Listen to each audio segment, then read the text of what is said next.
अस्सलाम वालेकुम दोस्तों। आज हम बात करेंगे जमाल एहसानी के बारे में। जमाल सरगोदा पाकिस्तान में पैदा हुए। उन्होंने अपनी इब्तदाई तालीम सरगोदा ही से हासिल की और बहुत छोटी उम्र में कराची मुंतकिल हो गए। उन्होंने कराची में अपनी तालीम जारी रखी और मुख्तलिफ शोबों में काम किया। कुलियात जमाल जमाल एहसानी के मुकम्मल शेरी कामों का मजमुआ है, जिसमें उनकी 3 शेरी किताबें सितारा सफ़र, रात के जागे हुए और तारे को महताब क्या शामिल हैं। ये काम 2008 में मरने के बाद शाया हुआ। उर्दू के बहुत से शायरों, अदीबों और नक्कादों ने उसे उर्दू शायरी का बेहतरीन काम करार दिया है। शायरी तेज़ और असर अंगेज़ है। ये शहर अपने हरीफों से हारा थोड़ी है। ये शहर अपने हरीफों से हारा थोड़ी है। ये बात सब पे मगर आश्कारा थोड़ी है।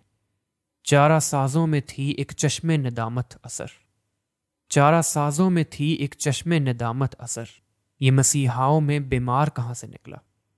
जमाल एहसानी का इंतकाल 10 फरवरी 1998 को कराची में हुआ।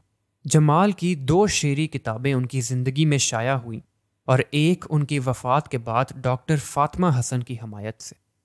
तो दोस्तों, अगर आपको आज की हमारी वीडियो अच्छी लगी तो वीडियो को लाइक और चैनल को सब्सक्राइब कर दें। तो फिर मिलते हैं एक नई वीडियो में नई मालूमात के साथ। तब तक के लिए अल्लाह हाफ़िज़।